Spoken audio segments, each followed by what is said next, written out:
अस्सलाम वालेकुम। उम्मीद करती हूँ आप सब खैरियत से होंगे, खुशबाश होंगे, मज़े में होंगे इंशाल्लाह। और आप देख रहे हैं उम्मेमन फूड। और यहाँ भी बहुत ही मज़ेदार दाल चावल बनेंगे। और दाल कौन सी होगी यकीन करें, बहुत ही लाजवाब दाल है। काली माश की दाल और चने की दाल, इन दोनों के मिलाप से जो जायका बनता है ना, बहुत ही लाजवाब लगता है। ख़ास तौर पे ये उबले हुए राइस के साथ या ज़ीरा राइस के साथ, जैसा आपको पसंद हो। तो बस यहाँ पर अब यही मज़ेदार सी दाल मैं कैसे बनाती हूँ, तो चलिए शुरू करते हैं। बिस्मिल्लाहिर्रहमानिर्रहीम। यहाँ पर हम ले लेंगे सबसे पहले दाल, क्योंकि हमने इसको भिगोना है ताकि अपने साइज़ में ये डबल हो जाए। 1 कप ले लिया है मैंने माश की दाल, काली माश की दाल छिलकों वाली। और हाफ़ कप मैंने ले ली है चने की दाल। अब यहाँ पर हमने खूब अच्छे से इसे धो लेना है 2-3 पानी के साथ। उसके बाद हमने इसको रख देना है तब तक जब तक ये अपने साइज़ में डबल नहीं हो जाए। तब तक आपने जो है ना इसको भिगो के रखना। आप देख सकते हैं अभी दाल नीचे है, और जैसे ये डबल हो जाएगी तो फिर हम इसकी कुकिंग स्टार्ट करेंगे यहाँ पर। तो यहाँ पर दाल को मैंने आधे घंटे भिगो दिया था, और जिस पानी में दाल भीगी हुई थी उसी पानी के साथ हम डाल देंगे, क्योंकि ये पानी साफ़ है। हमने 2 दिन पानी से पहले धो लिया था, फिर भिगोया था, तो वही पानी मैंने यहाँ पर डाल दिया। और मज़ीद इसके अंदर और पानी डाल दिया है मैंने। और यहाँ पर 2 हरी मिर्चें मोटी वाली ली थी, जिन्हें बारीक स्लाइस कटिंग कर लिया। और टमाटर यहाँ पर 2 दरमियाने साइज़ के टमाटर हैं, जिन्हें भी बारीक स्लाइस कटिंग कर लिया था। और एक छोटी प्याज ले ली थी, उसको भी बारीक स्लाइस कटिंग कर लिया था। और यहाँ पर अदरक लहसुन डाल देंगे 1 टीस्पून, कुटी हुई मिर्च डाल देंगे यहाँ पर 1 टीस्पून, हल्दी डाल देंगे ½ टीस्पून, नमक डाल देंगे 1 टीस्पून। और यहाँ पर इन तमाम मसालों को अच्छा सा मिक्स करेंगे।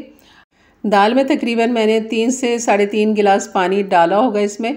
और यानी कि 2 से 3 इंच जो है ना पानी ऊपर हो दाल से, क्योंकि दाल अभी पकेगी तो मज़ीद ये फूलेगी। और यहाँ पर मैं ढक देती हूँ इसे, ताकि जल्दी से इसमें जोश आ जाए। और देख सकते हैं आप, जब जोश आने लगे तब आपने फ़ौरन ढक्कन हटाना है, वरना ये जो झाग है ना, ये सारे ही बाहर आ जाएंगे और सारे मसाले भी बाहर आ जाएंगे। तो इस चीज़ का आपने ख्याल रखना है। और एक दफ़ा इसमें इस तरह चमचा चलाएंगे और इसे ढक देंगे, और इसे हल्की मीडियम लो हीट पर पकने के लिए रख देंगे, तब तक जब तक दाल हमारी गल नहीं जाती। तो यहाँ पर इसे आधा घंटा हो चुका है मीडियम लो हीट पे पकते हुए, और पानी भी इसका खूब अच्छे से ड्राई हो चुका है। थोड़ा बहुत पानी है। और जो टमाटर है ना, उसको इस तरह हम मैश कर लेंगे, थोड़ी थोड़ी दाल को भी हम मैश कर लेंगे। तो यहाँ पर मैं चने की दाल चेक कर रही थी, तो बिल्कुल गल चुकी है। लेकिन यहाँ पर हम घोटनी का इस्तेमाल करेंगे। थोड़ा सा हमने दाल को घोट लेना है, लेकिन हमने सारी दाल को नहीं घोटना, बस हल्का सा जो लेस है ना दाल का, वो निकल कर आ जाए। और घोटनी को भी मैंने ½ कप पानी के साथ खंगाल कर निकाल लिया है। और आप देख सकते हैं दाल की थिकनेस, तो मैंने इतनी ही रखनी है। तो अभी मज़ीद मैं इसे ढक दूँगी 5 से 7 मिनट के लिए।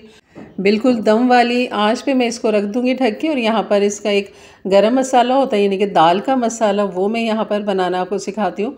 यहाँ पर मैंने ले ली है काली मिर्च ½ टीस्पून, लौंग ले लेंगे 7 से 8 अदद, और यहाँ पर सफ़ेद ज़ीरा 1 टेबल स्पून,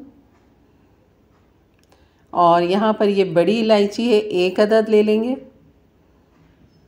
और यह है छोटी इलायची, ये भी हम 1 अदद ले लेंगे। इनको हमने रोस्ट करना है यहाँ पे खुशबू आने तक। जैसे इसमें कड़कड़ाने की आवाज़ आ जाए, खुशबू आने लगे, तो फ़ौरन आपने निकाल लेना है और इसको आपने पीस लेना है। या तो आप इसे कूट लें या फिर इसे बारीक पाउडर बना लें इस तरह।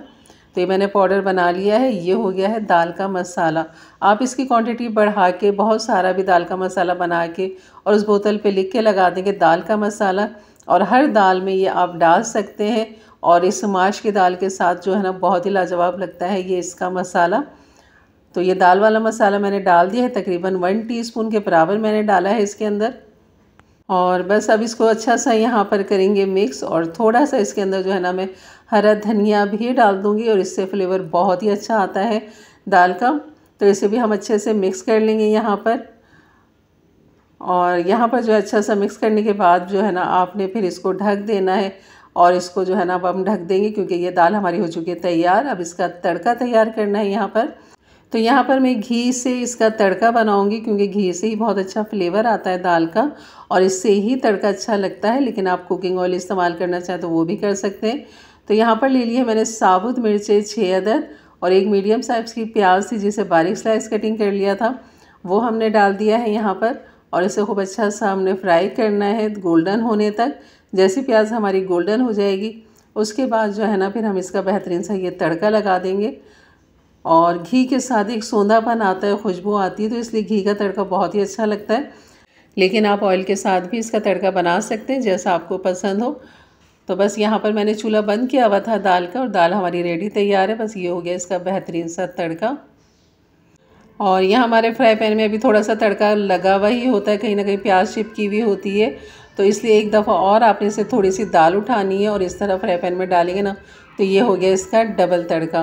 तो ये हो गई हमारी दाल बेहतरीन सी तैयार। और आप देख सकते हैं इसकी रंगत माशाल्लाह बहुत ही ज़बरदस्त है। और जब आप इसे दस्तरखान पे लेके जाएं तब भी आप इसका जो दाल का मसाला है ना, वो लाजमी रखिएगा, क्योंकि उससे बहुत अच्छा फ्लेवर जायका आता है। और यहाँ पर मैंने इसके साथ चावल जो है ना वो बॉयल किए हैं। आप इसके साथ ज़ीरा राइस के साथ भी बना के खा सकते हैं, और बॉयल राइस के साथ भी, और रोटी, चपाती, तंदूरी, पराठे, जिसके साथ आप खाना चाहिए, यकीन करिए हर एक के साथ बहुत ही लाजवाब है। तो ज़रूर बनाइए मेरे अंदाज से, मेरे तरीके से। ये हैदराबादी दाल है और इसका एक तड़का भी लगता है, दूसरा तड़का होता है वो तेज़ पत्ते का, वो मैंने लगा दिया था। और वो इसको इस तरह लगाते हैं कि तेज़ पत्ता दो तीन आपने हाथ में पकड़ना है, उसके बाद चूल्हा ऑन करें, उसको थोड़ा सा जला लें। जैसे ही वो जलने लगे, शोला पकड़ ले, फ़ौरन आपने दाल में ला के जो है ना उसको भुजा देना है। तो वो उस तरह फिर हमारी दाल जो होती है ना बेहतरीन हो जाती है और मज़ा फ्लेवर आ जाता है। जले हुए तेज़ पत्ते का बहुत ही ज़बरदस्त फ्लेवर आता है। तो मैंने ये कर लिया था और मैं कैमरा ऑन करना भूल गई थी, इस वजह से वो रिकॉर्ड नहीं हो सका। लेकिन ये मैं आखिर में आपको दिखा रही हूँ कि इसमें तेज़ पत्ता मौजूद है।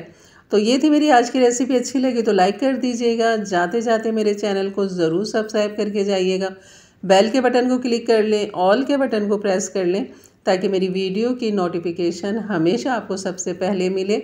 और अपने फैमिली फ्रेंड में भी ज़रूर शेयर किया करें, ताकि उनके लिए भी आसानी पैदा हो और वो भी इस तरह की मज़ेदार सी रेसिपी अपने अपने प्यारों के लिए बना सकें। बस आपने इसके साथ जो है ना सलाद बना लें और अचार ले लें, बहुत ही लाजवाब है। और गर्मियों की ये बेहतरीन मज़ेदार सी हल्की फुल्की दाल चावल की रेसिपी आपके लिए हाजिर है। तो इंशाल्लाह मिलते हैं फिर एक अच्छी नई रेसिपी के साथ। तब तक के लिए इजाज़त दें, अपना बहुत सारा ख्याल रखें, दुआओं में याद रखें। अल्लाह हाफिज़।